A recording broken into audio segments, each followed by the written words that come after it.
Darwin Platform Group of Companies is one of the fastest growing diversified Indian conglomerates with global footprints. It is setting up offices globally and tying up with companies across the globe for multiple sectors.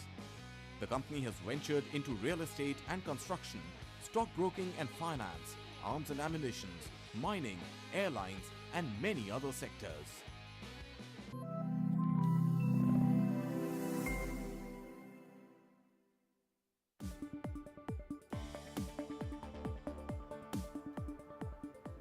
Hello and welcome. You're watching Business Today Television. I'm Sakshi, Batra, and this is Market Today, a show where we'll help you understand the closing action on the D Street, starting from the benchmark index moves to sectoral action and all the stocks that are buzzing in trade. We'll get you expert views to find out where exactly should you be putting in and deploying your fresh money. First up, a quick check on the markets. The Nifty is down by 32 points, but holding above that 20,900 odd mark currently. And when we talk about the other major indices, the Nifty Bank is absolutely flat. Of course, it's given up the 47,000 mark. It's trading at 46,843 currently. When we talk about the other sectoral movers in trade, you will find that the energy, the oil and gas basket, these are the kind of sectors that are actually doing better today. But most of the sectors are also coming under pressure in trade as well. Now, when we also talk about the top Nifty gainers, a slew of names will come up on your screens as well as you read them up. As far as the top movers on the trade go, of course, you have power names like Power Grid, that's up by 2.6%. Adani Ports continues with its record run, 1,038 currently, 2% higher for this one. The cement pack is buzzing. Ultratech Cement right now at 93.54 odd levels. You also have Grasim, that's up in trade. And apart from that, some of the consumer durable names like Titan is up. Pharma name like Cipla is also higher in trade. On the downside, you have Bharti Airtel that did see slew of block deals running that pressured the stock under 1,000 rupee mark. HUL, ONGC, Apollo Hospitals, Tata Steel, these are the other laggards at this point in time as well. Let's welcome our guest on the show to really understand where are their focus on as far as the markets are headed. Sunny Agrawal now joins in. He's the head of fundamental equity research at SBI Securities. Sunny, good afternoon. Welcome to Business Today Television. Tell us, how are you looking at the overall market scenario? We have been having a fantastic week up until so far. It is the weekly options expiry and therefore you can see slight pressure coming in.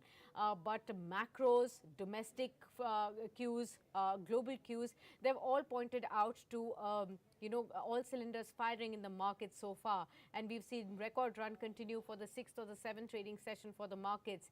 Where are they headed from here? Yeah, good afternoon, Sakshi, and thanks for having me on the show.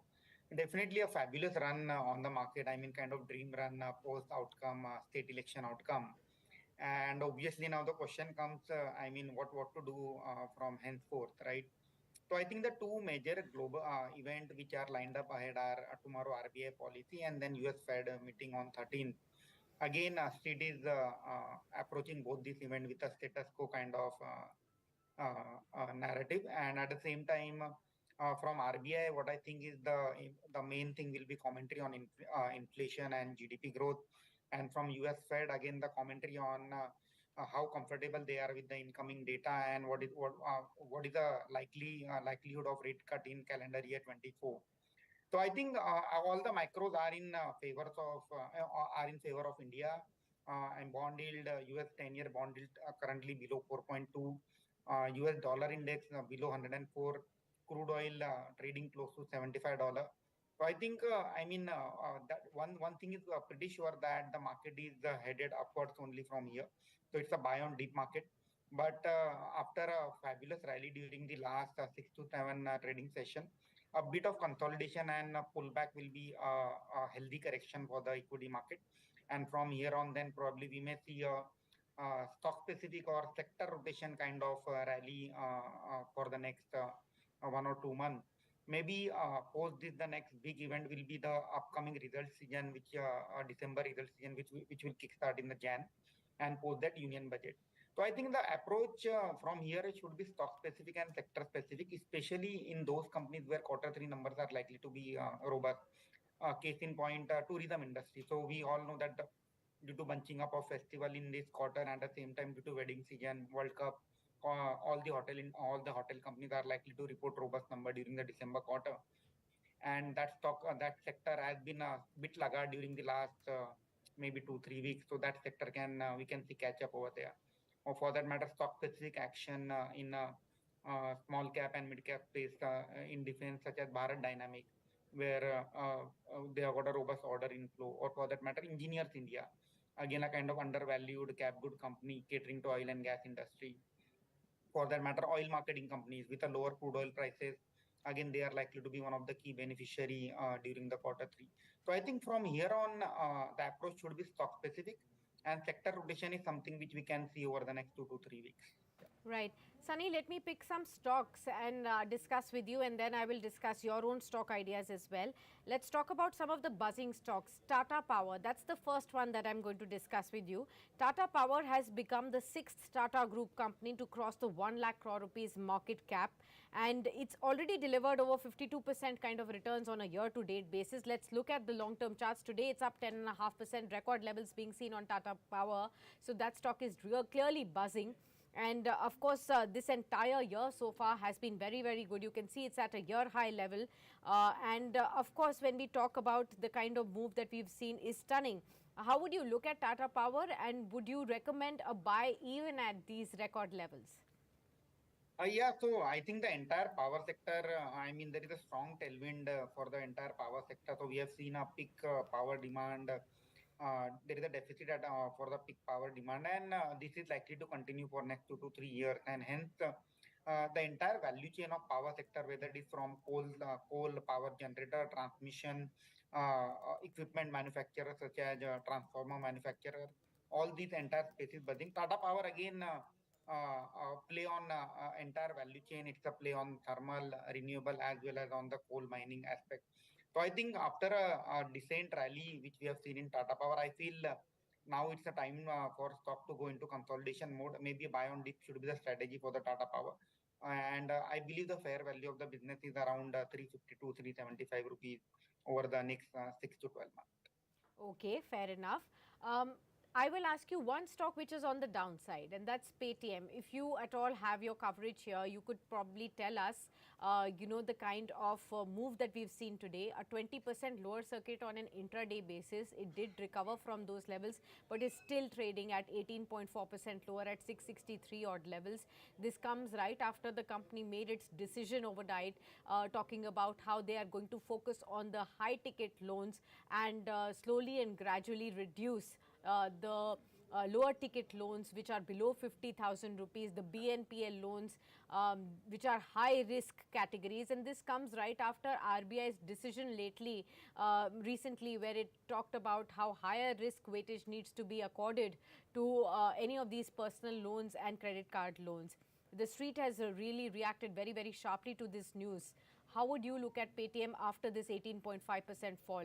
Is it like catching a falling knife? Do you think there could be some more sell-off after this? Or do you see that the decision is going to be good for the long term? Yeah, definitely. I mean, the entire thesis of Paytm in terms of the earning growth was purely based on the loan growth. And what we have seen is that during the last 7 to 8 quarters, the company was doing pretty well in terms of loan distribution on the lower ticket size. And since now there is a speed breaker or break on that piece of the business, definitely we have seen a big round of derating in terms of earnings growth for FY25 and FY26. And at the same time, I believe that has led to the compression on valuation multiple also. So I think it's better to wait and watch for a few more days before catching this falling knife, and let the stock stabilize, let it consolidate, and then probably one can look at it from a slightly longer term perspective, because one thing is pretty sure that for next 2 to 3 quarters, again, the numbers will be subdued post this change in the business plan. And the stock may consolidate at a current level for a few more months, and then probably one can see up move based on the numbers, based on the new business plan or new business strategy. Okay. Let's now talk about the Adani Group stocks, Sunny. If you could track some of them and tell us how are you looking at them. A slew of positive news flows have happened over the last few trading sessions, which have led to the Adani Group shares extending their gains for the 5th day in a row as well. And we've seen many of these stocks in this interim on an intraday basis touching 20% upper circuits. Even today, Adani Total Gas is at upper circuit of 1159. Adani Ports is the top gainer again in trade today, 2% higher for this one. Adani Total Gas has more than doubled investors' wealth in last 1 month, adding 111%. So a very, very sharp rally has come in over the last few trading sessions. How would you look at the entire Adani group? I think within Adani Group, again, if I have to pick and choose from the Adani pack, again, I will be going with Adani Port, Ambuja Cement, and ACC, because I feel those are the businesses where the company is generating healthy cash flow. There is a pretty decent number of institutions which are present in their shareholders list. And at the same time, these are the businesses which can be tracked easily by the street by comparing these businesses with its other peers. So in ports, now we have got a comparison with the JSW Infra, or for that matter, entire cement sector. We get a lot of data from many other peer set also. So I think these companies are a pretty good cash generator. And in terms of other companies, whether it is Adani Green or any other company, justifying valuation based on the current numbers is pretty tough at the current juncture. But having said that, Adani Enterprise, where we are seeing a lot of new businesses getting incubated in that entity, where I feel that there can be a value unlocking maybe after 3 to 5 years in that entity through listing or demerger of this newly incubated business. So if somebody is having a horizon of more than 5 years, then one can look at Adani Enterprise also. Otherwise, if somebody is a short to medium term investor, he should stick to ACC, Ambuja, and Adani Port. Okay. Sunny, tell us also about LIC. What do you think? 4.8% higher today, 781. Fresh momentum is being seen in this otherwise very, very underperforming stock. How would you look at LIC within the entire life insurance basket? Yeah, so LIC, again, two aspects to it. One is on valuation. So definitely on valuation, from a valuation perspective, it is one of the cheapest company on the street. So we have seen private players like ICICI, Pru, or for that matter, HDFC Life, trading at price to embedded value of more than 2.5 to 4x multiple, whereas LIC is still trading at less than 1 time price to embedded multiple. So again, there is a comfort in terms of valuation. On the other hand, today only we have seen data coming from for the life insurance industry, where we have seen that for the LIC there is a month-on-month 3% increase in the premium growth. At the same time, their market share in the overall industry has increased from 58.3% in the month of October to 60.9% for the month of November. So after a long time, we have seen some positive news flow in terms of data as far as premium collection for LIC is concerned. And on the top of that, recently there was a comment from LIC chairman that FY24 is the year where they will where they will report 20% kind of earning growth, and they are going to launch a product which will likely deliver a fixed kind of return, and that can again give a lot of boost to the premium collection. So I think a lot of positive news flow coming for LIC. At the same time, valuation comfort is leading to the buying in LIC stock.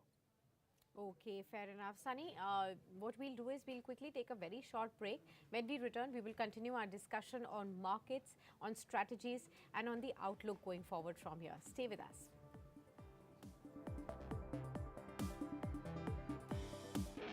Darwin Platform Group of Companies is one of the fastest growing diversified Indian conglomerates with global footprints.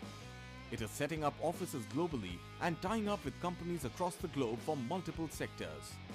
The company has ventured into real estate and construction, stockbroking and finance, arms and ammunition, mining, airlines, and many other sectors.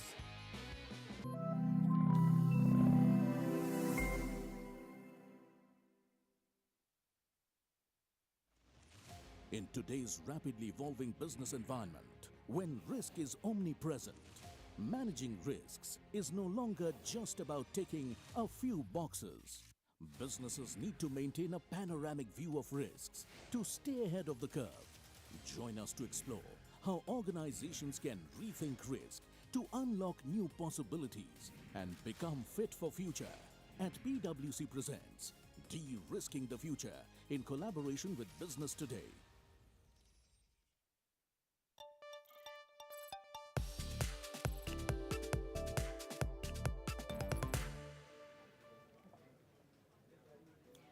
back. You're watching Business Today Television. I'm Sakshi Batra, and this is Market Today, a show where we'll help you understand the closing action on the D Street. Also with us is Sunny Agrawal, our guest on the show, who's helping us understand the key strategies on several stocks and overall market scenario as well. Sunny, welcome back. Tell us, Sunny, we're just about 20 days away from the new year. With the kind of record levels that you've already seen in the markets, what is the best strategy that you would now advise investors to have in place for the new year? Is it the time to be aggressive in the markets, put in higher amount of money? Is it the time to wait and watch to see some levels cool off and then put in some fresh money? How are you really advising fresh investors, maybe who are coming to you with 5 lakh rupees, 10 lakh rupees in their kitties, saying that, we now want to put in money at record levels? For you, it will be very, very difficult to know where exactly should this money be deployed so that it can get you incremental returns. Yeah, definitely. One thing is for sure, darna mana hai. So market is not for one need not fear that what will happen since the market is trading at life. Is there any opportunity to make money? Yes, definitely there is an opportunity to make money, but the expectation has to be a little bit tepid from here onwards. So if somebody is taking a view from December to May 2024 or June till the time general elections are held, one can expect 8 to 10% rally in Nifty from the current level. So maybe around 21,500, 22,000 levels can be seen. But again, that is subject to the how the momentum build up in terms of the continuation of the current government in the upcoming election. But having said that, if somebody is well placed and is on the right side of the market, so if somebody is having a private banks in his portfolio, or for that matter, cement companies or companies on engineering or cap goods side, where we are seeing a robust order book, a pretty strong revenue visibility, or for that matter, some select public sector banks also. So you need to be on the right side of the market to make a money, and definitely there is an opportunity to make a money, stock specific opportunity, as well as at the same time certain sectors which may outperform for next 2 to 3 years. Fair enough. Sunny, also tell us which are the top stocks that you may have been deriving your list on for the new year. In next 6 to 8 months, of course, there will be entire, political gamut to play with. There will be the general elections that one will have to keep in mind. There could be volatile times in the markets as well. Any particular top 1 or 2 stocks that you could advise for the investors who may be having a vision of next 6 to 12 months? Yeah, definitely. So I think at a current juncture, one can, if somebody is building a fresh portfolio, he can start accumulating a large cap companies like ICICI Bank, because we feel banking is a space which is again a backbone of any economy, and the way the bank is growing, the way asset quality has improved significantly for the entire banking space. So one can look at ICICI Bank and HDFC Bank from a private banking space. One can look at Ultratech Cement because that's again an indirect play on infrastructure and real estate growth story of India. And at the same time, with the benign input prices, crude oil prices correcting, I think we may see one round of re-rating in terms of earning for entire cement pack for fiscal year 25 and 26. On automobile side, I think Maruti is the one company which has a bit underperformed during the last 1.5 months. So there we find a value in terms of medium to long term investment horizon. And if somebody is looking at a defense company, the shipping is the space which I feel there is still a lot of steam left. So one can look at Mazgaon Dock, or for that matter, GRSC or Cochin Shipyard. On cap goods engineering side, one can look at obviously buy on dip in Larsen and Toubro. The stock has rallied during the last 1 month. So buy on dip should be the strategy on Larsen and Toubro and Engineers India. Right. Sunny, also tell us, when we talk about the key themes, you've been talking about several sectors. There have been a clear consensus building on the banking space, the clear underperformers of so far that may now start to throw in weight and maybe push the markets even higher. How are you placed on banks? Are you looking at the bellwether banks like HDFC, ICICI, Axis, Kotak at this point in time? Are you looking at, again, the PSU banking basket, which has widely outperformed? How are you really forming your strategies here? Again, I think there are a lot of again mix and match which one can build a portfolio as far as the banking sector is concerned. So if somebody is a kind of risk averse investor looking for a large cap kind of portfolio, then he can definitely have bellwether like Axis, ICICI, HDFC Bank, and can expect 12 to 15% kind of CAGR return over next 2 to 3 years. If somebody is a slightly aggressive investor, then I still feel there is a lot of undervaluation or valuation catch up which is yet to happen on the PSU banking side. So recently, what we have heard is that Bank of India, for the Bank of India QIP, there was a massive response from the institution, and uh, and at the same time, the valuations are very cheap. So one can look at Bank of India, Canara Bank, Bank of Batra, Indian Bank, if somebody is looking from a public sector enterprises. And if somebody is looking for a small finance bank, AU Small Finance Bank is a bank which we like post the recent merger with the newly acquired entity. We feel the portfolio will get diversified and one can expect a 15 to 20% return from AU Small Finance Bank. And again, if somebody move down the ladder, then a smaller size bank like regional banks like Federal Bank or Catholic Syrian Bank, there also we find a lot of valuation comfort. Okay, fair enough. Also, Sunny, help us understand your view on the entire broader market space, the mid and the small caps. This entire space widely outperformed. Do you expect the outperformance to continue, or now is a time that you believe that investors should shift out, book their profits, or at least partially get out of the mid and the small cap space and deploy money in large caps? What is the ideal way to approach the mid and the small caps? Even today, by the way, when the Nifty is down, the midcap 100 index is roaring at 0.6% higher at 44,500 levels. I think, Sakshi, if somebody is aggressive investor and looking to invest in mid cap and small cap, then one need to be slightly aware of about what are the growth triggers for the company over the next 12 to 18 months. So there are still stock specific opportunity which exists in mid cap and small cap.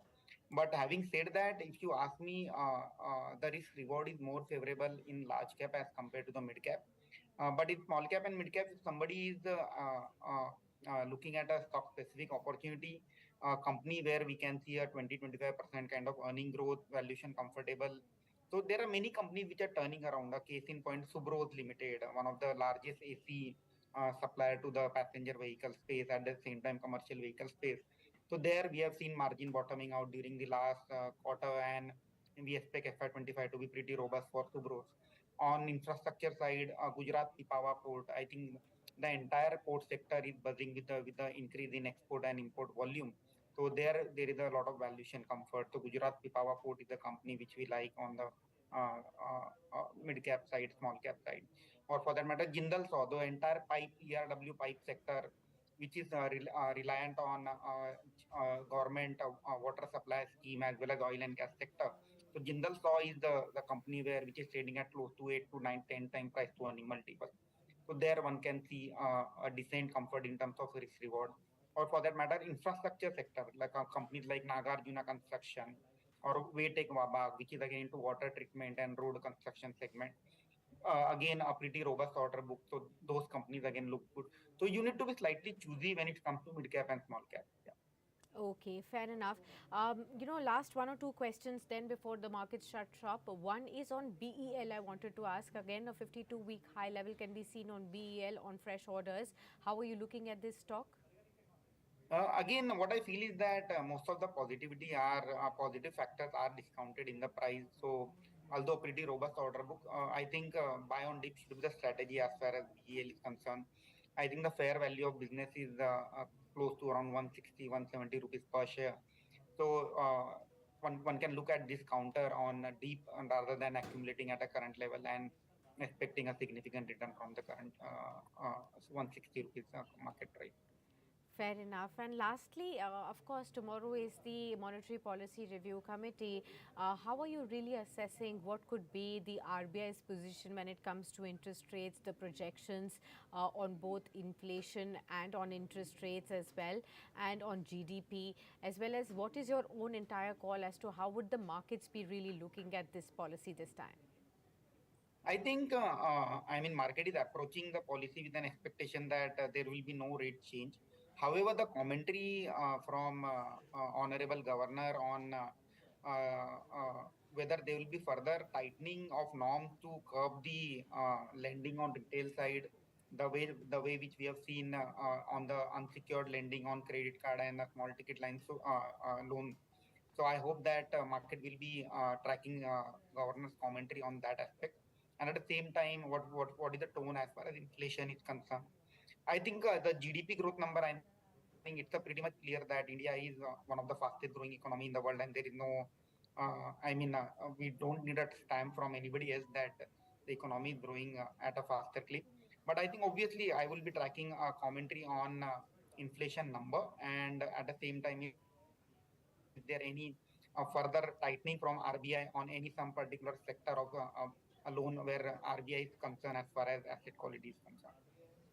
Fair enough. Well, many thanks then, Sunny, for joining us on this key edition and helping us understand more about market insights going forward from here. Let's wind down the markets now.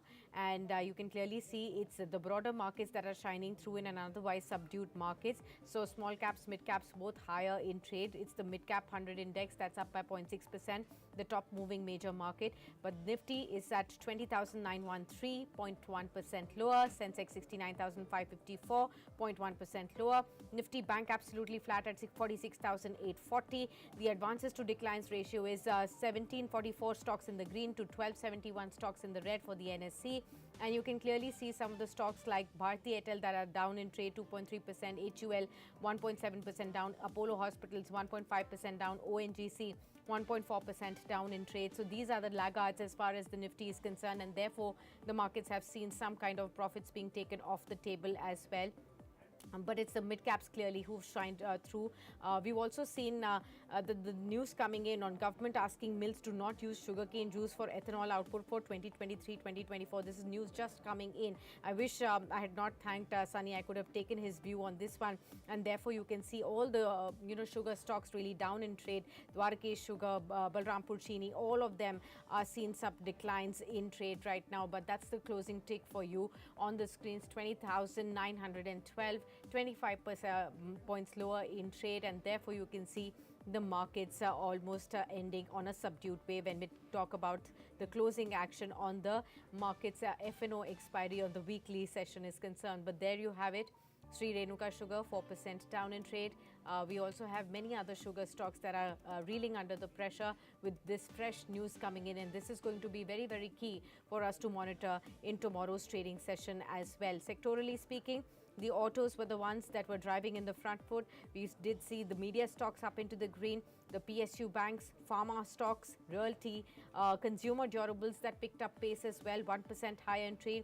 Oil and gas sector that also moved up in trade as well. But what did not do well in trade today? FMCG stocks, they declined in trade. Slight lower action coming in on the banking and the financial names, private banks, financial services sector, all of them slightly lower in trade right here. So that's as far as the markets are concerned for you. Do stay tuned with us onto Business Today TV to catch all the updates from the world of business and stock markets, even as we wind down this edition. So stay with us.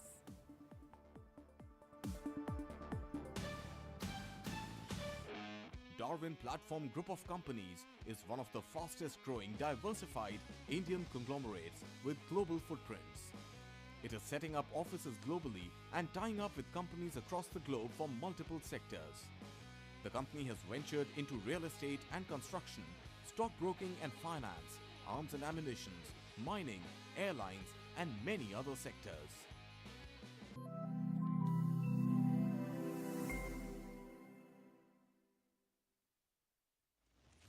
In today's rapidly evolving business environment, when risk is omnipresent, managing risks is no longer just about ticking a few boxes. Businesses need to maintain a panoramic view of risks to stay ahead of the curve. Join us to explore how organizations can rethink risk to unlock new possibilities and become fit for future. At PwC presents De-Risking the Future in collaboration with Business Today.